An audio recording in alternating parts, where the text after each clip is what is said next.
Antes de mergulhar nesta história incrível, considere se inscrever no canal e ativar o sininho.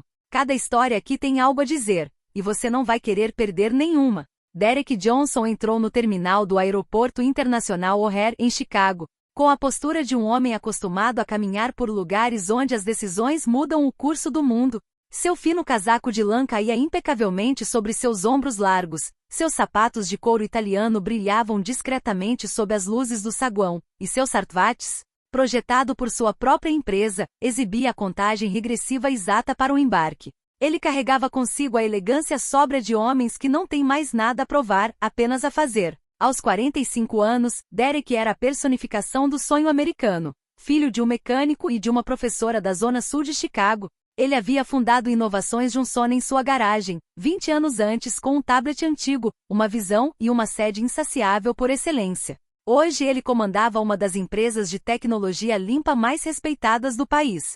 Seus sistemas autônomos de energia solar já estavam instalados em vários países africanos. E ele estava prestes a assinar uma parceria com o governo de Nova York para equipar uma zona industrial inteira com energia verde.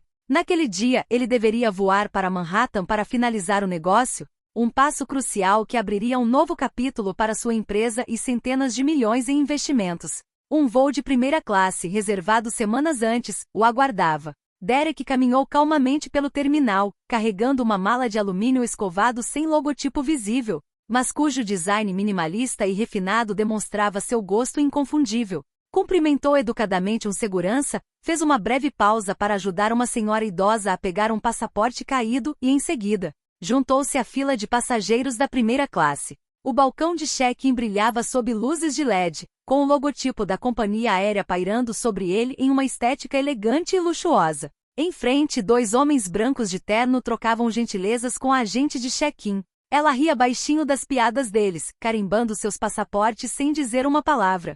Tudo parecia tranquilo e rápido. Mas quando Derek finalmente chegou à bilheteria, tudo mudou. A jovem loira na casa dos 30 olhou para ele. Ele viu por um instante algo passar pelos olhos dela. Uma mistura de surpresa, hesitação e, por fim, desconfiança. Ela se enrijeceu, como se sua presença não se encaixasse no ambiente. Senhor, ela disse categoricamente, você deve entrar e ficar na fila da classe econômica. Esta é reservada para passageiros pagantes da primeira classe. O tempo pareceu parar ao redor de Derek. Ele piscou pensando primeiro que era um engano, um mal-entendido trivial. Como é? Estou na fila certa. Tenho uma passagem de primeira classe. Reservei há um mês, disse ele calmamente, entregando-lhe o cartão de embarque e o passaporte. Ela deu uma olhada rápida nos documentos e apertou algumas teclas no teclado. Um suspiro irritado escapou de seus lábios. Seu nome não aparece imediatamente. Vou ter que verificar sua identidade com a segurança. Ela nem olhou para ele dessa vez. Digitava freneticamente como se a mera presença dele a envergonhasse. Ao seu redor, alguns passageiros começavam a observar a cena com o canto dos olhos, intrigados. Derek respirou fundo. Já havia passado por 1000 reuniões mais estressantes do que aquela, enfrentado reuniões de diretoria hostis e suportado campanhas publicitárias cruéis. Mas ele conhecia aquele tom. O viral na juventude, quando tentava comprar uma camisa em uma boutique no centro da cidade e lhe perguntavam se estava no bairro errado. Ele conhecia aquele olhar muito bem, aquele que tenta te colocar no seu lugar. Não consegue encontrar meu nome? Talvez porque esteja escrito Johnson com H. Você quer que eu lhe dê o número da minha reserva? Ele disse calmamente. Mas ela não estava mais prestando atenção. Ela já tinha falado com um segurança que passava. Com licença, policial. Acho que temos um problema aqui.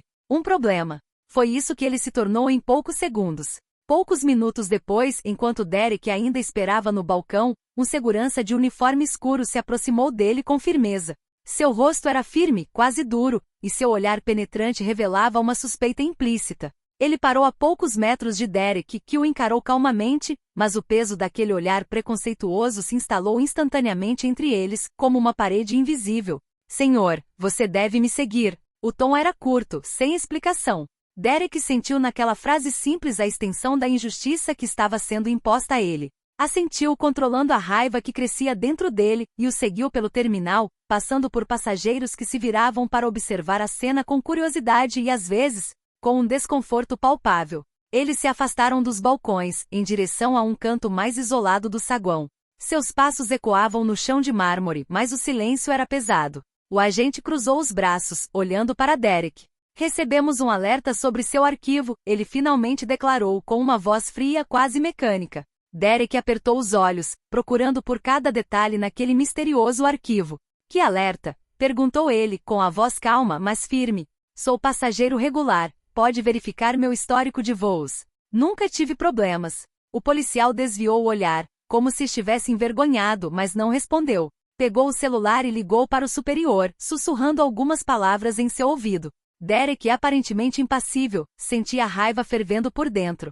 Em poucos minutos, ele foi escoltado para fora da área de embarque. Cada passo parecia afundá-lo ainda mais na humilhação. Atrás dele, os olhares dos passageiros se dividiam entre surpresa, incompreensão e, infelizmente para alguns, fria indiferença. Lá estava ele, impecável em seu terno sob medida, calmo e sereno. E, no entanto, para aqueles estranhos, ele era apenas um suspeito. Apenas um homem negro, objeto de suspeita injustificada. A porta se fechou atrás dele, e Derek sentiu seu coração afundar. De volta ao país, sua raiva só aumentou.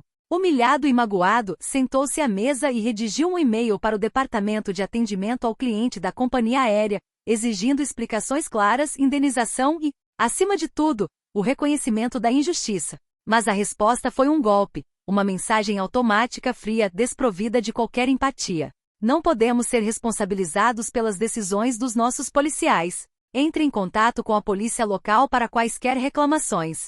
Derek se levantou ofegante e ligou para a polícia. Mas apesar do chamado, nenhum policial apareceu. A administração parecia determinada a encobrir o caso, como se admitir a verdade pudesse levar ao colapso de um sistema excessivamente arraigado. Nesse silêncio cúmplice, Derek entendeu que só podia contar consigo mesmo para fazer sua voz ser ouvida. Derek sabia que permanecer em silêncio só pioraria as coisas. A ferida era profunda demais, a injustiça gritante demais. Tirou o celular do bolso interno do paletó e digitou o nome que lhe fora uma âncora, um aliado de longa data, Angela Davis. Angela era mais do que uma amiga. Diretora de comunicação de um prestigiado escritório de advocacia especializado em direitos civis. Ela era conhecida por seu compromisso incansável com o combate à discriminação racial. Ela já havia ajudado Derek a organizar campanhas de conscientização para Johnson Innovations, e ele sabia que com ela ao seu lado poderia virar o jogo. Ele respirou fundo, seu polegar tremendo levemente, então apertou ligar. Angela, é o Derek. Sua voz revelava cansaço misturado a uma raiva reprimida. Acabei de passar por uma experiência degradante no aeroporto. Eles me negaram o embarque pura e simplesmente porque sou negra. Me humilharam na frente de todo mundo. No final da linha, o silêncio de alguns segundos deu lugar a uma voz calma, serena, mas determinada. Derek, lamento que você tenha passado por isso. Mas você sabe que isso não pode ficar impune. Vamos nos mobilizar imediatamente. Reunirei nossa equipe e prepararei uma ação judicial de imprensa e pública. Você não está sozinho. O coração de Derek se apertou de emoção.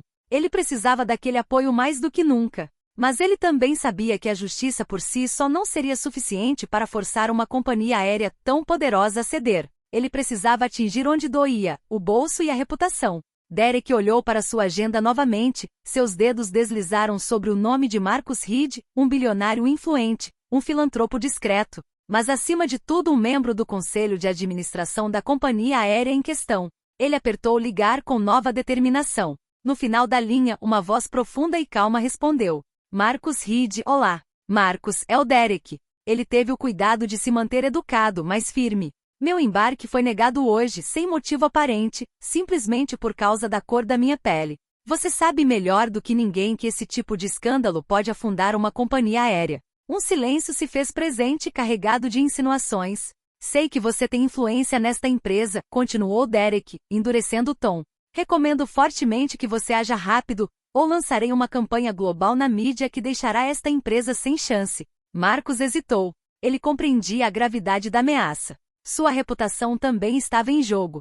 Após um momento respondeu. Derek, vou ver o que posso fazer. Isso é inaceitável. Vou mantê-lo informado. No dia seguinte, como uma tempestade prestes a desabar, Angela e sua equipe lançaram a campanha. As redes sociais estavam repletas de hashtags #Justiça para Derek e #AcabeComoracismasComaricismeAlcalmempalpacicis de mensagens. Vídeos e depoimentos chegaram. Derek, em uma coletiva de imprensa realizada em um auditório, detalhou a humilhação que sofreu, sua raiva e sua esperança de que esse caso servisse como uma alavanca para a mudança. A mídia internacional divulgou a história, denunciando o incidente como um símbolo da discriminação sistêmica ainda presente em setores que deveriam representar serviço e excelência. A companhia aérea, apanhada pela tempestade midiática, viu as suas reservas caírem drasticamente em poucos dias.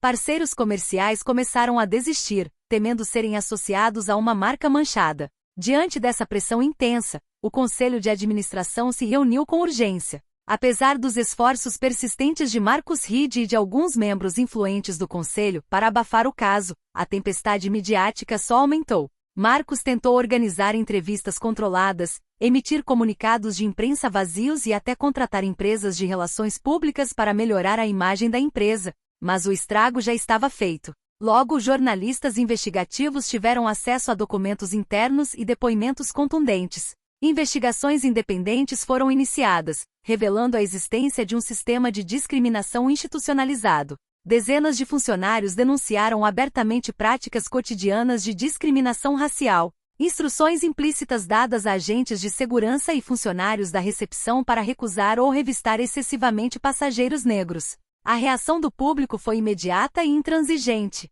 Os pedidos de boicote se multiplicaram em todas as plataformas. Parceiros financeiros ansiosos por preservar sua própria imagem começaram a se retirar. Os principais bancos que financiavam a companhia aérea reavaliaram seus investimentos, retirando centenas de milhões de dólares. O preço das ações despencou em poucos dias, mergulhando a empresa em uma grave crise financeira. Dentro da própria empresa, as tensões aumentaram. Os funcionários se viram reféns, divididos entre o medo de perder o emprego e o desejo de ver os responsáveis levados à justiça. Movimentos sindicais se formaram, exigindo garantias para os funcionários. Mas o machado caiu rapidamente.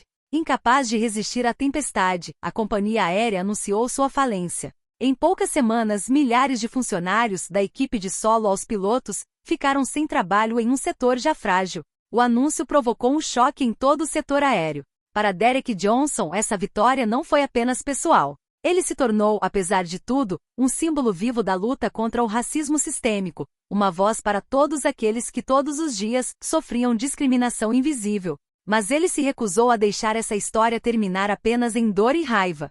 Com o apoio de Angela Davis e outros aliados, ele rapidamente fundou uma organização sem fins lucrativos dedicada à igualdade no transporte e na indústria de viagens. A iniciativa Johnson para a Igualdade. A missão da fundação era promover treinamento antidiscriminação, apoiar vítimas de discriminação racial e pressionar atores econômicos e políticos por reformas estruturais. Derek viajou pelo país, palestrando em universidades, empresas e fóruns internacionais. Ele compartilhou suas experiências, suas reflexões sobre racismo sistêmico e a necessidade de ação coletiva. Ele também escreveu um livro, Quebrando a Rota de Voo, Combatendo o Racismo nos Céus, que se tornou um best-seller, aclamado por seu poder narrativo e mensagem de esperança.